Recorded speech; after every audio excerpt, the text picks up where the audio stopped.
जय हिंद, नमस्ते, जय श्री राम, वंदे मातरम, भारत माता की जय। राम राम जी। उम्मीद है आप सभी अच्छे होंगे, घर परिवार में भी सब कुशल मंगल होंगे। देखिए, क्राइम हिस्ट्री का यह तीसरा भाग है जिसमें श्रद्धा मर्डर केस के बारे में हम बात कर रहे हैं। पिछली वीडियो में हमने बताया और कुछ संशय पैदा हुए कि दिल्ली पुलिस क्यों नहीं जो लाश के पीस मिले हैं उनको रोहिणी लैब में क्यों नहीं भेजती है जांच के लिए। पहले थोड़ी सी अपडेट जानते हैं, उसके बाद में देखेंगे कि जिस प्रकार से तथ्य सामने आए हैं उस प्रकार से साफ साफ नजर आ रहा है कि आफताब की प्लानिंग बहुत पहले की थी। ये सिर्फ शक की बिना पर हम कह रहे हैं, इसका कोई ठोस प्रमाण मैं तो नहीं दे सकता है, रीगल भारत के पास तो नहीं है, लेकिन सच्चाई क्या है यह तो पूरी तरह से नहीं बता सकते, लेकिन समझने की कोशिश करेंगे। देखिए, अपडेट इसकी यह है कि दिल्ली पुलिस ने कोर्ट में कुछ सबूत पेश किए, उसको रिमांड पर लेना था 4 दिन के लिए। और देखिए 14 दिन की रिमांड होती है, पुलिस कस्टडी होती है, 5-5 दिन की वो पार्टों में पहले ही ले चुकी है, बचे शेष 4 दिन उसके लिए जो दलील दी पुलिस ने, जो सबूत पेश किए, उसमें बताया कि उसके पास से एक नोटबुक मिली है और एक रफ साइट प्लान जिस पर उसने नक्शा बनाया हुआ है, और उस नोटबुक में उसने लाश के कितने टुकड़े किए, कहाँ उनको फेंका, कब फेंका, सब कुछ उसने उसमें लिखा है। उसके साइट प्लान में जगहों के नाम जैसे कि मेहरौली, छतरपुर का जो 100 फुटा रोड है, मैदानगढ़ी का तालाब, गुरुग्राम के डीएलएफ की फेज 3 की झाड़ियों का पता सब कुछ मिला। और पुलिस ने बताया कि जो जगह चिन्हित है वहां से उनको सबूत भी मिले हैं। रफ साइट प्लान में एक नक्शा उसने हाथ से बनाया था, वह मिला है। अब देखिए, ये जो सबूत हैं, जो ये सामने आए हैं, जो ये तथ्य सामने आए हैं, इनसे संशय पैदा होता है। देखिए, एक तो ये कहा जाता है कि उसको 3 दिन हुए थे, वह वहां नया था, वह कुछ जानता नहीं था, ज्यादातर इलाकों को नहीं जानता था। जब वह जानता नहीं था तो वह रोड मैप कैसे बना सकता था?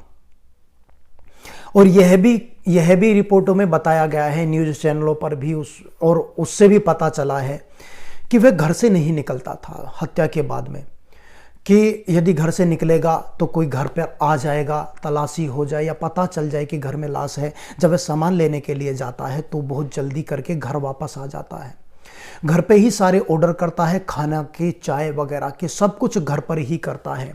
वह रात्रि में निकलता है, रात्रि में वो भी लाश के जो टुकड़े हैं उनको ठिकाने लगाने के लिए। अब वह नक्शा कैसे बना सकता है अनजान जगह का? शक इस बात का गहरा जाता है कि जरूर वह वहां सटल होने से पहले आया होगा, उसने सब कुछ देखा है, सब कुछ जांच पड़ताल की है, ऐसी संभावना बन जाती है। कुछ और बातों से भी इस तरफ शक जाता है। देखिए, एक यह है कि श्रद्धा के जो फोटो मिले हैं उस पर चोट के निशान हैं, उसकी हत्या से पहले के जो फोटो हैं, उससे उसके फ्रेंड पूछते भी हैं, जो रिपोर्ट में आई है कि हाउ आर यू फाइन, तो वह कहते हैं कि यस आई एम फाइन। वह बताती है कि ये चोट जीने से गिरकर लग गई है, हफ्ते भर में ठीक हो जाएगी। लेकिन सच यह है कि आफताब उसको पीटता था नफरत के कारण। एक बात यह भी है कि नफरत, देखिए, नफरत जो होती है, मनोविज्ञान यह कहता है कि नफरत एक दिन में पैदा नहीं होती है किसी के प्रति। उसके लिए जिसके साथ रह रहे हैं, जिससे प्रेम कर रहे हैं, छोटी छोटी बातों को लेकर के, या कोई एक टीस होती है, जो चीज दिमाग में फिट बैठी हुई है और वह जैसे ही प्रबल होती रहती है तो नफरत बढ़ जाती है। और इस कदर नफरत कि वो जब विवाह के लिए कहती है तो उसको पीटता है। जिसके साथ वह रह रहा है, सब कुछ कर रहा है, वह जब विवाह की बात करती है तो उसकी पिटाई करता है, और उस नफरत में इतना गुस्सा आ जाता है उसको कि उसकी हत्या कर देता है। एक यह है कि वह नशे का आदी था, ड्रग्स वगैरह लेता था। अब ऐसे व्यक्ति का यार दोस्त ना हो, आना जाना ना हो, ऐसा संभव नहीं है। ऐसे व्यक्ति का सच कहें तो बहुत बड़ा नेटवर्क होता है। ये सारी बातें शक को गहरा देती हैं।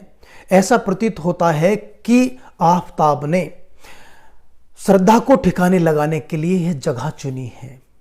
श्रद्धा को यहां लेकर आया है, उसकी हत्या कर दी है और कितने शातिर तरीके से। एक लास्ट में यह भी एक बहुत मर्म भरी बात है कि जिस प्रकार से आफताब ने दिल्ली पुलिस को बरगलाया है, उस दिल्ली पुलिस को नचाया है, उसकी टेंशन बढ़ाई है, बेचैन करके रख दिया है।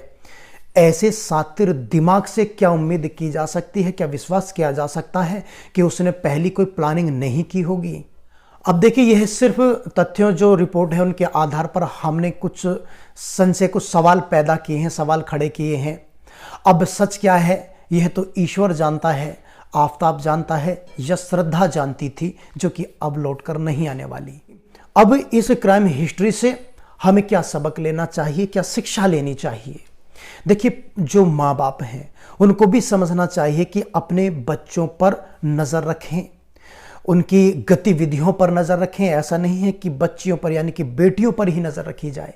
लड़के जो हैं वो भी क्या कर रहे हैं, कहाँ जाते हैं, किससे मिलते हैं, इस चीज़ की भी नज़र होनी चाहिए। और नज़र ही नहीं, इन चीज़ों पर कंट्रोल भी होना चाहिए।